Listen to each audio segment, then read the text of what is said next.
So this week you're going to get your own ArcGIS Online account, create your own map, and publish that map and send me the URL or the web address so that I can view your map. So if you open up the PDF, it should have instructions, and again the bulleted lists are kind of steps you have to take. And I'm just going to walk through this very briefly here. So the first thing you're going to do is go to the website, and I'm just going to copy and paste it there. And I'm using Firefox, so different browsers look different. So I would make sure that you, if yours is looking significantly different, you might try to load Firefox. So the first time you go in, you want to create a public account. And you're going to create a username and a password. And there are some requirements for the password. It has to be 8 characters and have 1 number and 1 letter. So I'm going to go 1, 2, 3, 4, 5, 6, 7, A. And 1, 2, 3, 4, 5, 6, 7. Okay, so that's my password, and because life is totally crazy, I have to write those down. Because I don't know about you, but I've got millions of accounts and never remember them later. Okay, the other thing about this company is that it is totally reputable, and they will not email you. They will not sell your information. So you need to put in an accurate email address. Okay,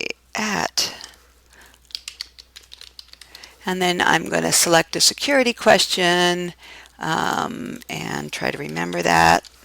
Okay. Right. Then I'm going to review my terms, and I'm going to read it carefully and accept them. Then I'm going to go in to create my account.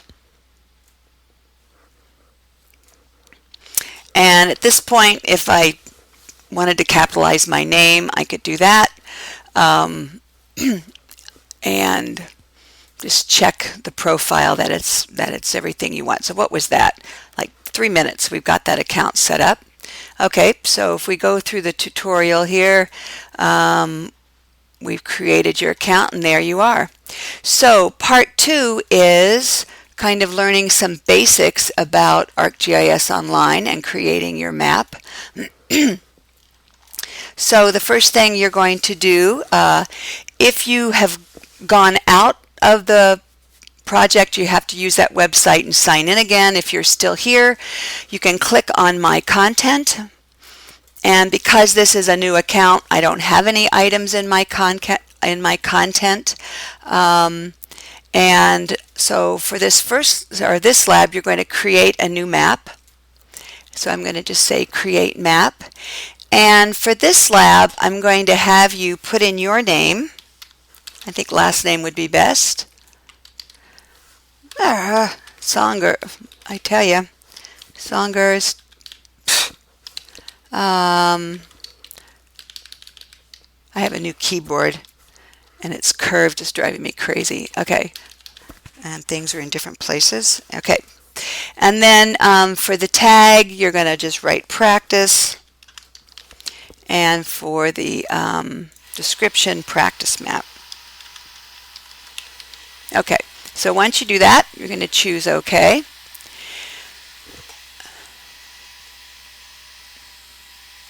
And so there's your first map. It has the name, and I wanted to capitalize that, but I can go back and fix that later. Okay, so the first thing I want you to do is change the base map.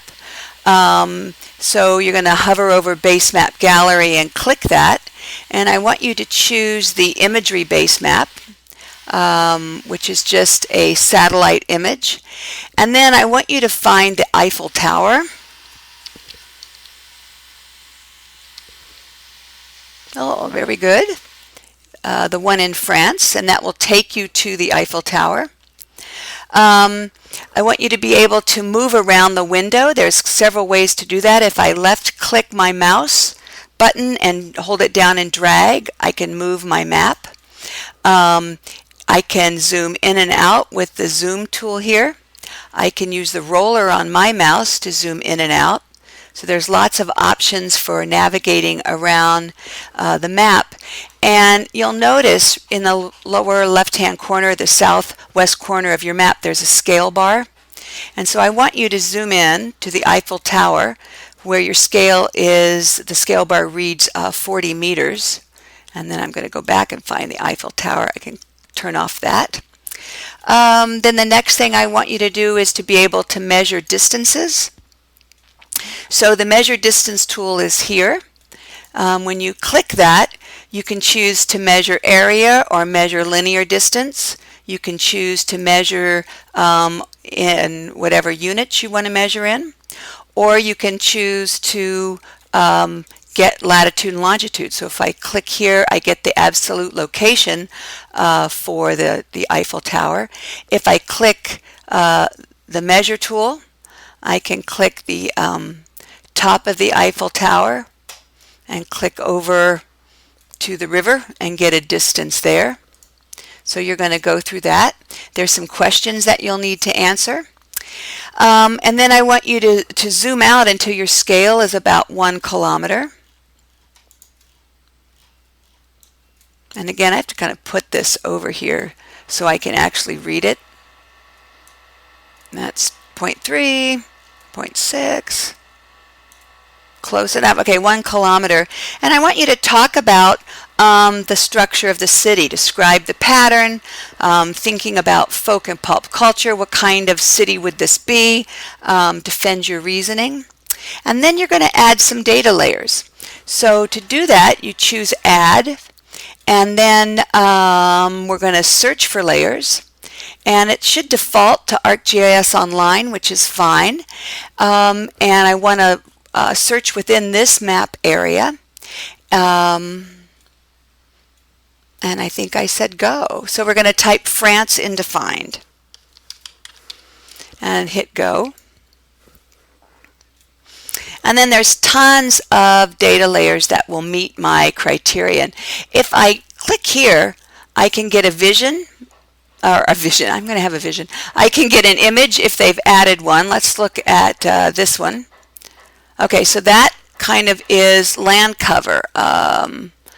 Interesting. And I can look at item details and it will tell me some information about the land cover. Let's see. And who did it? Pixel just means square, so it's a special kind of data. Oh, I don't know what this was used for. General purposes, so you have to go through and read these things. Land cover. I'm thinking it's probably, oh yeah, here you go. It gives you information about agricultural area, forest, wetlands, water surfaces. That's a very cool layer. I'll have to remember that one. So we're going to hit the back button and go back to my add data layers. Oh, did I lose it? Dang. Okay. I guess I lost it. Bummer. Okay. Here I am again. So I want you to find a layer that says Paris footprint. So you'll have to scroll down here until you find it. You know, and actually capitalization might matter. Let's try that again. Okay, so we're going to find, I'm not going to look for it right now, but you'll need to find that. Let's say I'm going to look at hurricane, well, I don't know, I think that's a dumb one. Let's go back to,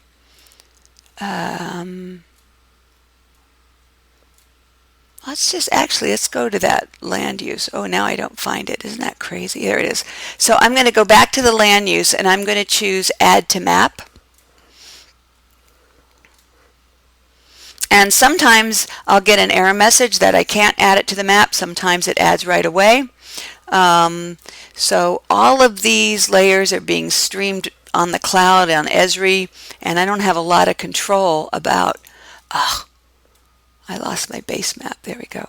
A lot of control about which one. So I don't think that's working. So let's try another one. I don't know what that is. Nope, don't like that one. This can take, sometimes finding good data is really what takes you the longest. Okay, I'm just going to add this one for right now. Okay. So one of the things to remember is that sometimes these are scale dependent. So here I'm zooming in and now I can see that layer. So I'm going to say done adding layers, and I can turn on the legend and it will show me the population legends here.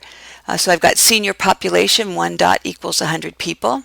I'm going to go back to the Eiffel Tower.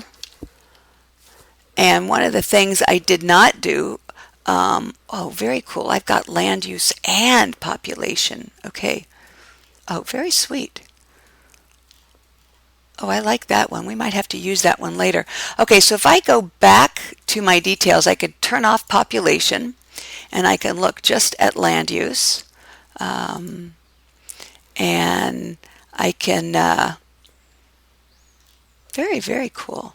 And I can look at the legend of land use. So now I have a map. So, dang, that's really nice. All right, so we've got, this is a little different than you're going to do on the lab, but it's kind of showing you how to get these layers anyway. So let's say I wanted to make a map of land use in an area, and I can then save my map, which I should have done originally, and then I wouldn't have had to type in some of these things. I can go back to my details and I can actually change, maybe, let's look at this. Maybe not. I can set the transparency so that maybe I could see through those land use a little bit. Sometimes that's helpful, sometimes that's not very helpful. And so I've saved my map, and let's say I want to share it. So I'm going to click the share button.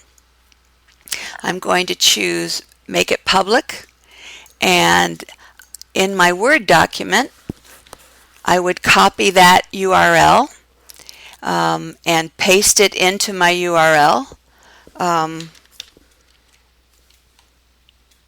There you go. So this would be what I'm going to upload.